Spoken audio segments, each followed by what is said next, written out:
tiene el doctorado en Geografía por la Universidad de Trelew en Alemania.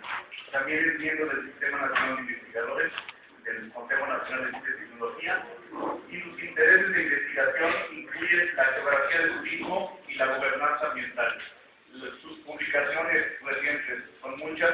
Por modestia me pidió que pasara por esto y le dejara la palabra.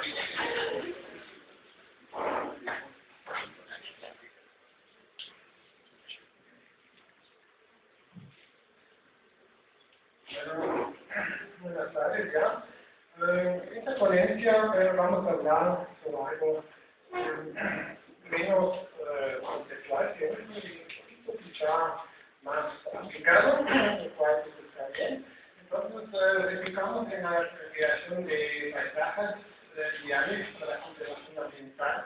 Y me voy a enfocar en las problemas de la biosfera como un ejemplo o elemento del ecológico. Entonces, voy a tocar básicamente cuatro preguntas, tres en particular y luego las conclusiones. La primera toca un poco la pregunta cuál es ideal de paisajes ordenados de conservación ambiental. ¿Cuál es el modelo internacional de más éxito en ese sentido? Pero ¿cuál es la realidad encontrada, la realidad sociopolítica en estos paisajes ordenados, supuestamente ordenados? Y la segunda pregunta que nos ocupa es ¿quiénes son los gestores ideales o posibles de estos paisajes de conservación? ¿Quién puede gestionarlos? En los actores que puedo hacer, y vamos a pasar después a las conclusiones y algunos pendientes de la investigación geográfica. Pero me voy a enfocar a un modelo sumamente exitoso de ordenamiento de paisajes de conservación que podemos considerarlo como un instrumento con las reservas de la biosfera, porque es un concepto internacionalmente aceptado. Fue propuesto por la UNESCO, ¿no? Y su objetivo es la creación y gestión de paisajes ordenados y dedicados a varios objetivos que vemos aquí. El principal objetivo es obviamente la conservación de diferentes biomas, ecosistemas o especies representativas. Depende de la escala de cada reserva, pero a nivel global queremos conservar estos tres tipos de conjuntos ecológicos. Pero al mismo tiempo, las reservas de biosfera tienen que producir los llamados servicios ambientales como la suministro de agua, captura de carbono, servicios de recreación y mitigación de impactos de cambios climáticos globales. También tienen que fomentar el desarrollo económico regional y local. Vemos otro de los objetivos. Además, tienen que promover la conservación de valores culturales y espirituales y finalmente apoyar logísticamente a la investigación científica y la educación ambiental. Estas son las ideas de la UNESCO de un paisaje de conservación y desarrollo económico ordenado y ya, ¿no? Entonces, como ven, se pide mucho a estos programas de la biosfera. Podemos hablar de paisajes porque no son áreas naturales, son modificados de manera significativa por intervenciones humanas. Para alguien que se interesa en la conservación, es la categoría 6 de la Unión Internacional de Conservación de la Naturaleza, o sea, la categoría de más alteración de intervención humana y de todas las áreas protegidas en el mundo. No puedo ir a más detalles. Ahora aquí podemos concluir o definir que es un paradigma, un concepto de desarrollo sustentable, participativo, que pretende mitigar conflictos en los objetivos de conservación y desarrollo. Como vemos aquí, estos objetivos no necesariamente son compatibles fácilmente. Vemos claramente objetivos de conservación, pero también de desarrollo económico, objetivos culturales, etc. Entonces, ¿cómo hacemos todo esto en un solo territorio, en un solo tipo de paisaje? Sobre todo vemos conflictos entre la conservación del desarrollo humano y económico. ¿Cuál es el instrumento para lograrlo? Bueno, hay varios, me voy a concentrar en la zonificación, que a mí me parece el instrumento de alineamiento de paisaje debe ser el más importante. Y obviamente esta zonificación tiene como objetivo ordenar el paisaje en niveles ecológicos, territoriales, y mitigar conflictos. Se negocia en el momento de decreto, también después en el momento de gestión, en qué zonas tenemos que comprar, en términos muy simples. Entonces, la UNESCO, a nivel internacional, se compone de 3 zonas con diferentes grados de intervención humana y de restricciones legales sobre sus suelos, permitidos y no permitidos. Tenemos la zona núcleo, que ponga conservación ambiental, allá predomina la conservación ambiental y encontramos allá restricciones muy estrictas de uso de recursos de suelo. También tenemos una zona de ametrallamiento o defensiva. Allá se trata de paisajes ya culturales de mayor interacción humana, presencia o aumento incluso de ciertas actividades económicas sustentables, y las restricciones legales son más flexibles, no predomina claramente la conservación ambiental, también se pueden usar y aprovechar los recursos. Y fuera de esta zona, de las reservas de reserva, encontramos otros paisajes más alterados aún, sin restricciones legales, porque simplemente se encuentran fuera de la zona legalmente protegida. Pero allá también se pretende sensibilizar a los actores, ¿no? Conozcan y acepten las reservas de la biosfera. Ok, aquí lo vemos en términos muy simples, este es el modelo de este paisaje ideal de la zonificación. Vemos aquí la zona de transición, la zona de amortiguamiento, la zona de núcleo, y aquí podemos ver las diferentes actividades permitidas o ideales, que de manera ideal deben existir, y los asentamientos humanos. Obviamente en la zona núcleo, nada más se servicio de monitoreo o investigaciones de conservación. En la zona de amortiguamiento ya vemos actividades económicas como el turismo, también la educación y diferentes tipos de asentamientos humanos. Y alrededor vemos obviamente una mayor transformación y mayor actividad. Entonces, la idea de ideal de las Naciones Unidas, ¿no? En contexto internacional, en particular de la UNESCO. Entonces vamos a ver el éxito mundial, ha tenido muchísimo éxito en el México del mundo y se ha convertido en el modelo más importante en muchos países y a nivel mundial también. Vemos algunas cifras muy simples. El año pasado existían casi 564 reservas en la gran mayoría de los países del mundo. En México tenemos 37, ya son un poco más de años, ya estamos hablando de 2010. Y se han convertido en el caballo fuerte de la política de conservación mexicana. Entonces, esta categoría es más relevante de áreas actuales protegidas bajo legislación federal, y estamos hablando de un 6.1% del territorio nacional terrestre que tiene esta categoría, donde se concentra gran parte de la biodiversidad. Actualmente ya es un poco más, 6.4%. Entonces, también la política quiere proteger todas las regiones del país y los gobiernos representativas. En el caso mexicano, aquí menciono algunos, ¿no? Vamos a ver el mapa. Y en ese sentido, México se ha ganado 4 premios internacionales, para decirlo así. Entonces han declarado Patrimonio Natural de la Humanidad de la UNESCO, que es la categoría más alta que puede tener una área protegida a nivel mundial. Vemos esto como rápido en el mapa, no puedo explicar, los colores verdes son reservas de biosfera reconocidas por la UNESCO.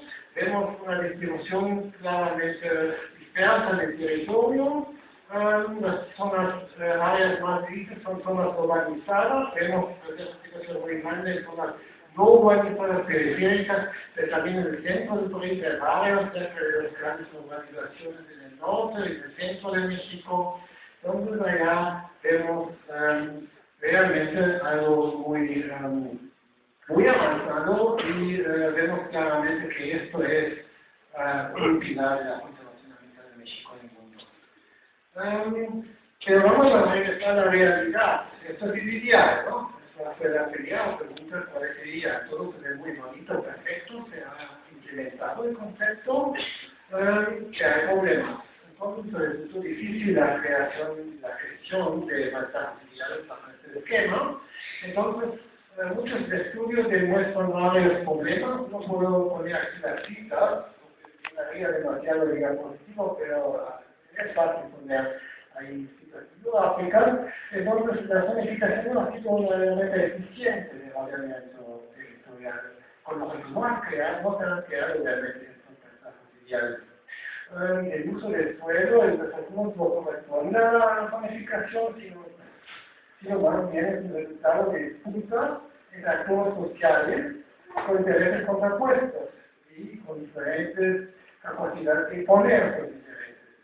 Es prácticamente todos los modelos que regresan un campo de batalla donde entran diferentes interesados, con diferentes recursos de poder, diferentes estrategias y tácticas, y algunos son más exitosos que otros y determinan finalmente el uso del suelo. Es un acercamiento de la ecología política que me parece muy interesante. Y como vemos, obviamente, concluir que la zonificación no garantiza la mitigación de conflictos de interés en relación entre uso del suelo. Lo ideal sería un proceso participativo de todos los actores y ponernos de acuerdo cómo lo ordenamos, cómo zonificamos y todo respetando las reglas del juego. En la realidad es muy diferente. Y la primera legitimidad de la zonificación es cuestionada por muchos actores influyentes que están presentes en estas reservas de la biosfera. Vamos a ver algunas fotografías que muestran por muchos más, pero esta es la zona núcleo de una de las reservas más importantes del mundo, la reserva de Vizcaíno, Baja California Sur, en el norte de México, en la península de Baja California. Y allá en la zona núcleo existen simplemente instalaciones portuarias para explotación de sal marina, ¿no? Allá el interés nacional de la explotación de sal, básicamente a China y otros países asiáticos, es mayor que la conservación. Otro ejemplo es la Maritosa Monaca, la reserva de biosfera. Vemos aquí turismo masivo que no se ha podido considerar, y eso pasa como una tiempo pasada en la zona núcleo de la reserva, que no debe existir simplemente, ¿no? En los pasajes ya no puede permitir tomar una foto así, debe ser más ordenado. Otro ejemplo es aquí la reserva de la biosfera Tuxtlas. Vemos aquí resultados de la ganadería extensiva, deforestación de la zona húmeda más norteña del mundo, ¿no? Entonces esto tampoco debe existir, debemos ahí, pero está. Entonces esto es la realidad encontrada, ¿no? Que contrasta mucho con su ideal. Entonces preguntamos quiénes podrían gestionar estos espacios para acercarse más a los ideales. ¿Quién es capaz de hacerlo? ¿Quién puede hacerlo de manera legítima y socialmente balanceada? Entonces, si revisamos la literatura especializada, que tampoco puedo citar en este momento, puedo citar en el artículo, en la lección escrita de la ponencia, por lo menos se plantean tres estrategias, ¿no? ¿Qué podemos hacer? ¿No? La primera sería, obviamente, la propuesta es fortalecer las instituciones gubernamentales de la participación social ciudadana. Decir, ok, la razón de la realidad no tan amables, tan deseadas, son instituciones débiles y falta de participación, aceptación. Podemos decir es un paradigma de la buena gobernanza ambiental. Esta es la segunda corriente en la literatura que podemos encontrar más de la izquierda, podemos ver, de algunas corrientes devolver el control a las comunidades rurales y pueblos indígenas, que lo sabían mejor y lo saben hacer, y no necesitamos el Estado ni las leyes ni la intervención. Podemos llamarlos quizá el paradigma de gestión comunitaria tradicional. O otra propuesta obviamente es muy distinta, es crear mecanismos de mercado que garanticen un uso más eficiente y sustentable de recursos naturales, o sea, convertir recursos naturales en un mercado, simplemente. Okay. No sé si un poquito más, voy a definir. Vamos a ver un poco los tres acercamientos propuestos un poco más. Aquí digo, hablando un poco del problema identificado, de sus soluciones propuestas y las críticas al acercamiento. La gobernanza ambiental se centra o identifica el problema de gestión en la ineficiencia y debilidad de las instituciones sectoras, generalmente gubernamentales, y el escaso apoyo social de la conservación ambiental. Simplemente no tiene respaldo social. Soluciones que proponen este acercamiento es obviamente fortalecer las instituciones de gestión, crear participación ciudadana para buscar más apoyo social, bases sociales para este concepto de la conservación y competencia económica por restricciones ambientales. En el sentido, si volvimos en la zona núcleo, hay que pagar a los poseedores de los terrenos. La crítica frente a este acercamiento suena muy bonito, pero hay ciertos desacuerdos. Algunos autores dicen que se trata de una confianza injustificada en instituciones incapaces o débiles, insuficientes. O sea, la crítica de la capacidad de gobierno de implementar políticas se cuestiona. Se habla de una participación manipulativa, sí, por un lado que quiero fomentar la participación de plataformas, pero siempre se hace esto de manera muy manipulativa y no realmente participativa, y la compensación económica es sin resultado, entonces se paga y no se ven resultados en conservación. La gestión tradicional comunitaria identifica el principal problema de gestión en la exclusión en algunos casos, dicen algunos autores, la población local, se pueden limitados o alojados de estas zonas, un desdén por los conocimientos tradicionales y represión de la forma de la gestión comunitaria que a veces funciona muy bien en términos de conservación ambiental. Entonces, en esta área se eliminan estos tipos de gestión tradicional y ahí hacemos el problema. Lógicamente, las soluciones devolver el poder de gestión ambiental a las comunidades, o sea, hacer reversible el proceso, fomentar formas tradicionales de gestión y retiro de las instituciones públicas. No retiro total, sino una limitación de su influencia de poder. Ahí se habla mucho de las comunidades indígenas. Hay muchos autores que promueven esta idea. Los mexicanos más famosos son quizá Enrique Leff y Víctor Fudero, de esta corriente, y la crítica es, todo otra vez muy agradable, pero se tiende a idealizar las comunidades y los pueblos como gestores muy sabios que saben hacer todo esto, y si analizamos un poco el pasado, el presente, cualquier pueblo, dicen algunos críticos, puede causar un problema ambiental, como los antiguos mayas, que cada vez más claro que disminuyeron mucho su medio ambiente. Y luego la fragmentación a nivel comunitario se idealiza como entes homogéneos, que son muy democráticos, que en la realidad encontramos así, son comunidades muy fragmentadas, y realmente simplemente no es viable acerca de la sociopolítica que tenemos, son actores muy poderosos. Entonces, no se van a dejar simplemente a estos cuerpos de gestión, no es real. Y la conservación neoliberal, obviamente ellos, de esos modos, atribuyen los problemas de seguridad ambiental a la alteración de los precios del mercado, la ausencia de los precios reales de bienes y servicios. O sea, consumimos estos bienes como el agua y no pagamos nada y los desperdiciamos y causamos muchos problemas. Si ustedes revisan sus cuentas de agua, cuánto pagan mensualmente, van a darse cuenta que son realmente precios totalmente manipulados. Y esto con muchos problemas. Entonces tenemos que crear mercados para estos servicios ambientales y esos mercados tienen que ser realmente mercados y capaces de fijar precios reguladores y convertir la conservación en negocio lucrativo. También esta corriente en el ecoturismo, ¿no? Hacer negocio de la conservación ambiental sin manipulación de gobierno y allá conservamos, logramos. La crítica es realmente la percepción de esta visión. Los críticos mencionan que la percepción de la naturaleza como un bien comercial no es adecuada, no es solamente el valor económico, tiene un valor no económico, ¿no? Estas áreas, ¿no?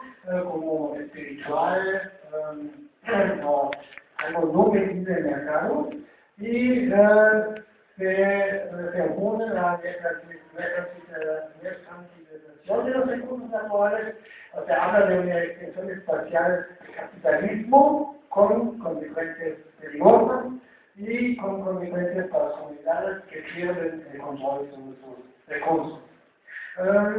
Pasamos a la última parte de la ponencia. Bueno, frente a esta situación, ¿qué hay que hacer? No digo que hay una solución ideal. Si regresamos, la pregunta, ¿quién tiene la razón? Simplemente no se puede contestar.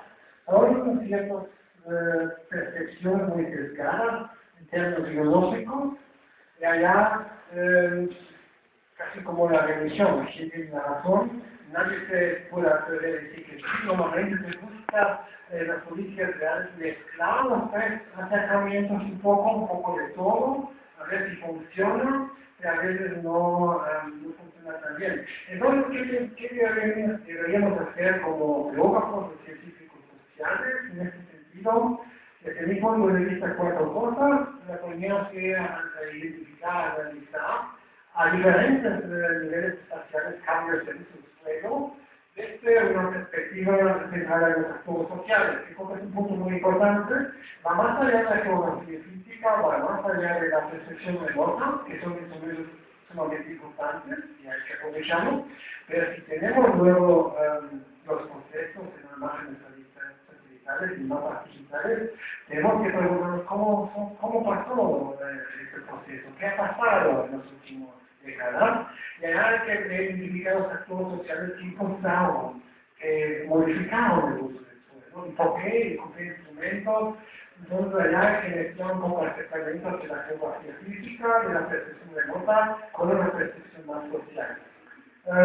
Segunda tarea pendiente es obviamente explicar los procesos de base de la constelación de actores en diferentes niveles de recursos de poder, ¿no? ¿Cómo está la consideración de los actores? ¿Cómo explicamos finalmente este uso del suelo, que es problemático en otros casos?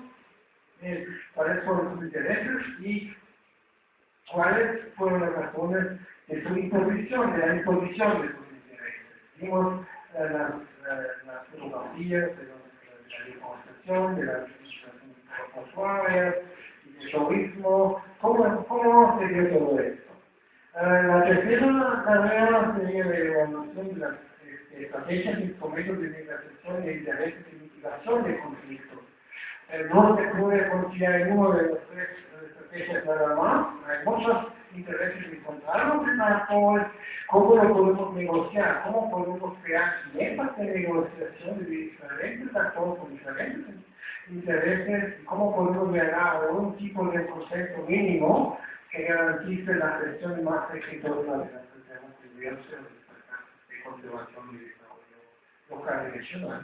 Y finalmente proponer nuevas estrategias y instrumentos para la gestión de pasajes de conservación. Hay que buscar nuevas ideas que nos han hecho y analizar también las estrategias ya existentes, pero no deberíamos quedarnos en la crítica del gobierno, que no se ha trabajado. Esto porque ya se ha hecho, ya se ha analizado bastante bien y no hay muchas propuestas.